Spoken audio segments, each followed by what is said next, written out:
이주열 전 총재가 재임한 지난 8년간의 기준금리 추이입니다. 이주열 전 총리가 이끈 금통위는 8년간 기준금리를 9차례 인하했고 총 5차례 인상했습니다.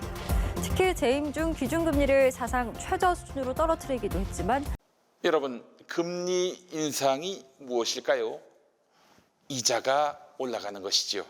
반대로 금리 인하는 이자가 낮아지는 것입니다. 금리 인하를 하면, 즉 이자가 싸게 되면 시중에 돈이 많이 풀릴 겁니다. 이걸 다소 어려운 말로 유동성이 확대된다라고 표현합니다. 최근까지 이랬습니다. 이자가 싸면 빚내서 집 사는 사람이 많아지겠습니까? 적어지겠습니까? 당연히 많아지겠지요.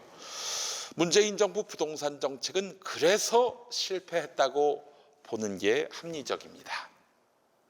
문 대통령은 임기 중반까지도 집값을 자신한다고 했지만 부동산 문제는 우리 정부에서는 이렇게 자신 있다고 이렇게 좀 장담하고 싶습니다. 현 정부 들어 서울 평균 아파트 값은 105.9%, 전세는 99.6% 올랐습니다. 문 대통령이 취임 4년이 돼서야 정책 실패를 인정했지만 부동산 부분만큼은 정부가 할 말이 없는 그런 상황이 되었습니다. 부동산 실패는 오는 3월 대선에서 여당의 가장 큰 짐이 되고 있습니다. 부인할 수 없는 정책 실패입니다. 다시 한번 고개 숙여서 사과드립니다. 지금 도표를 보고 계십니다. 빨간 선이 올라가면 파란 선은 내려가고 빨간 선이 내려가면 파란 선은 올라갑니다. 파란 선은 금리고 빨간 선은 부동산 가격입니다. 문재인 정부 부동산 정책 담당자들도 점차 부동산 가격이 잡히지 않는 이유로 저금리를 들고 있습니다. 장기간 지속된 저금리 기조로 많은 임차 가구가 월세보다 부담이 적은 전세를 찾게 되고 주거 상향 수요도 증가하면서 전세 가격이 상승하고 있습니다. 초저금리와 풍부한 유동성이란 악조건 속에서 주택 공급 부족에 대한 불안감까지 겹치면서 가격 상승은 더욱 확산되고 있는 것이 현실입니다. 국민의힘은 딴소리 하지 말아라, 죄송하다 이 말만 하라고 합니다. 죄송하다 말해도 시원찮을 판에 이번에는 저금리 핑계를 댑니다. 아예 전 정권 때문이라고 왜 말을 안 하시는지 모르겠습니다. 저금리 탓은 하지 말라. 근데 이건 한국은행에 놀리기도 했습니다. 그런데 금리정책 담당 한국은행이 이 주장을 연이어 정면 반박했습니다. 정부의 부동산 정책 탓이 더 크다는 겁니다. 최근 공개된 11월 금융통화위원회 의사록을 보면 한은은 금통위의 전셋값 상승 원인에 대한 질문에 금리와 전세 가격 간에는 통계적으로 유의미한 인과관계가 없고 수급 불일치가 전셋값 상승에 보다 큰 영향을 미친 것으로 보인다고 답변했습니다. 그런데 끝내 한국은행 총재도 인정했습니다. 저금리 때문에 부동산 가격이 치솟았다.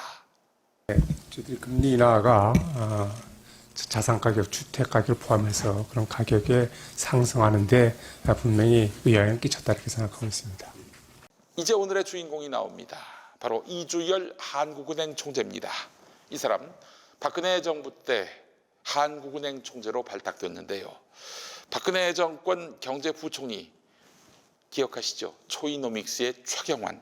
이 최경환 씨는 빚내서 집사라고 국민에게 선동했습니다. 거시 정책을 과감하게 확장적으로 운용을 하고 한겨울에 한여름의 옷을 입고 있는 것과 같은 부동산 시장의 낡은 규제들을 조속히 격파해야 합니다. 지금 전세가가 매매가의 70% 수준의 수도권의 경우에 이렇게 가 있습니다. 솔직히 30%만 있으면은 그 집을 살 수가 있는 상황이 됐거든요. 빚내서 집사하려면 이자가 쌓여야겠죠. 금리를 낮춰야겠죠.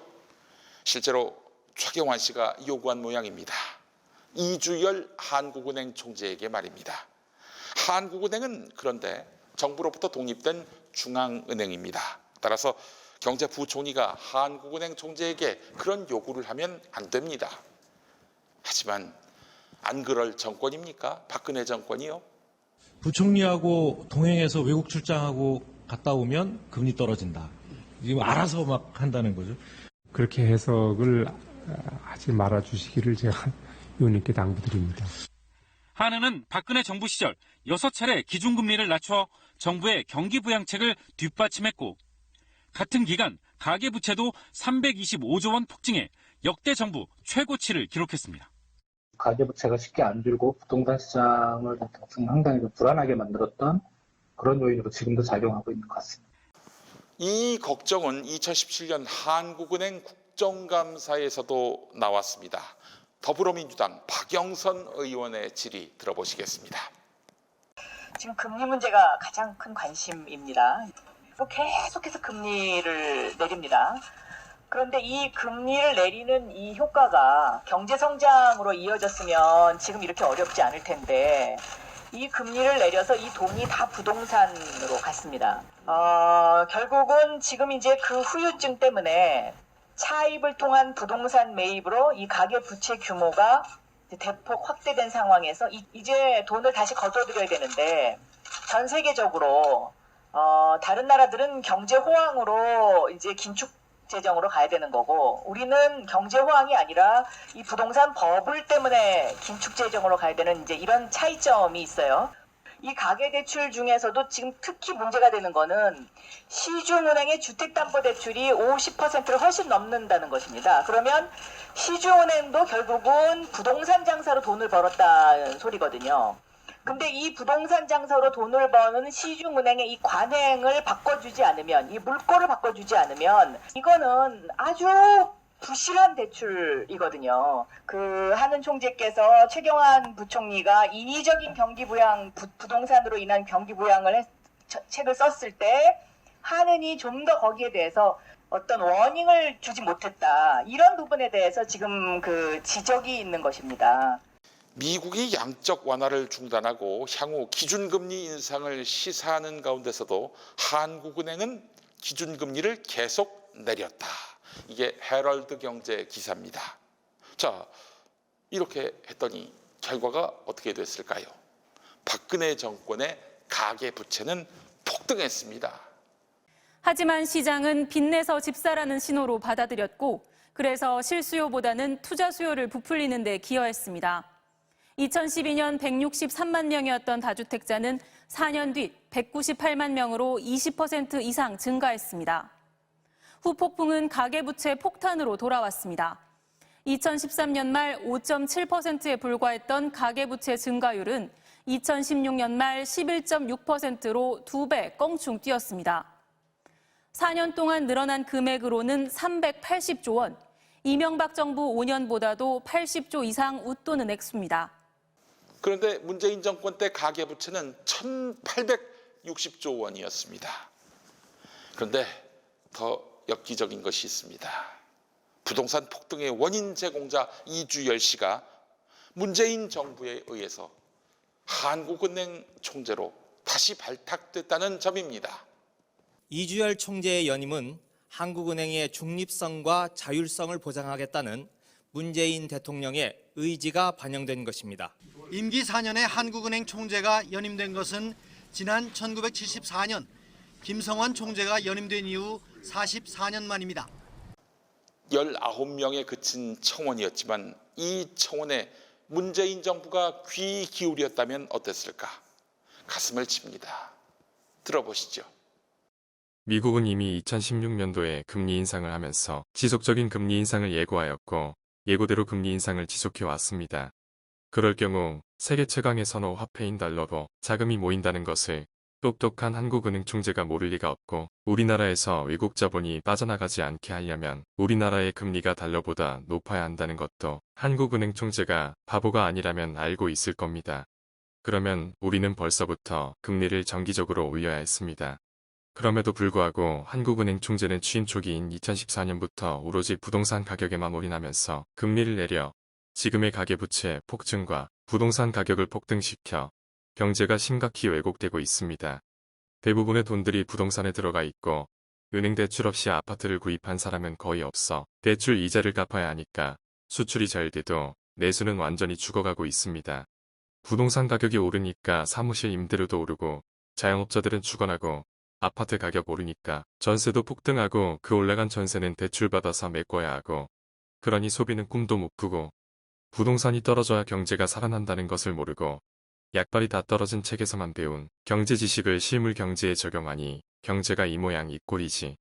부동산 폭등에 책임 있는 한국은행 총재를 유임하도록 청구한 사람도 책임져야 할 것입니다. 2018년 10월 29일에 올라온 청원이었습니다. 이때 문재인 정부 국정수행 지지율은 58%. 민주당에는 이제 두 분을 이제 비판하는 분들은 상당히 많으신데요. 그렇다면 이런 실패한 인사에 대한 책임을 통감하고 이제 내 책임이다라고 고백하시는 분들은 없으신 것 같습니다. 그래서 많은 국민들이 특히 이 대목을 그 두 분 자체에 대한 평가보다도 아니 왜 스스로 뽑아놓고 이러느냐라고 하면서 이 대목을 특히 당황스러워하시는 것 같습니다. 어떻게 보십니까? 네, 몹시 아쉬운 대목입니다. 당시에 제가 보기에는 어떤 이미지나 평판을 위주로 인사가 이루어지지 않았는가 싶습니다. 또는 누군가의 천거가 강력히 작동했던가, 제가 그 과정은 자세히 알지 못합니다만은 그런 식으로 짐작하고 있고요. 그것이 결과적으로 꽤 성공적인 인사가 되지는 못했다, 이렇게 생각합니다. 예, 문재인 정부의 초대 또 역대 최장수 국무총리로서 문재인 정부의 부동산 정책에 대하여 이낙연 후보님도 상당 부분 책임이 있다고 보는데 어떻게 생각하십니까? 네, 당연합니다. 제가 책임이 없다고 말하는 것은 양심이 없는 것이지요. 지난해 7월 7일에 당대표 출마 선언문에 이런 표현을 쓰셨습니다. 국민은 압도적 다수 의석을 민주당에 주시면서 그만큼의 책임을 맡기셨습니다. 예, 정론이라고 생각하고요. 이제 우리 모두가 기억하는 대로 180석 정당의 대표가 되신 후에 이제 대표 임기를 지내시고 나서 이제 재보선에서 큰 패배가 있었습니다. 이 과정을 어떻게 해석할 것인가도 사실 굉장히 많은 의견들이 있습니다만 일각에서는 이낙연 리더십에 대한 국민들의 총체적인 평가가 나온 것 아니냐, 이런 비판적인 의견도 있는데요. 답변 부탁드리겠습니다.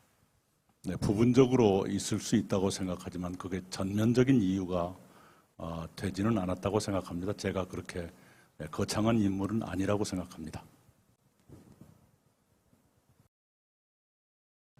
요새 못 해먹겠다고 생각하시는 분들 많죠? 시간도 없죠. 뭘 하려 치면 일만 버리고 맛도 없죠. 자, 그럴 때일수록 더 잘 먹어야죠. 그냥 한 팩 뜯어서 프라이팬에 7분만 볶아보세요. 이 짧은 시간에 양념이 제대로 된 정석 돼지불백 다 됐습니다. 깔끔하게 매콤한 고추장 돼지불고기랑 단짠단짠한 간장 돼지불고기, 뭘 더 좋아하세요? 국내산 폐와 양파를 사용해서 정성껏 숙성시킨 양념육을 혼밥으로, 술안주로, 그리고 밥 반찬으로 넉넉하게 드셔보세요. 빠르죠? 간편하죠? 맛은 놓칠 수 없으니까. 킥킷 제주 안동 고추장 돼지불고기, 간장 돼지불고기, 지금 김영민닷컴에서 두 가지 맛 할인가에 절찬 판매 중.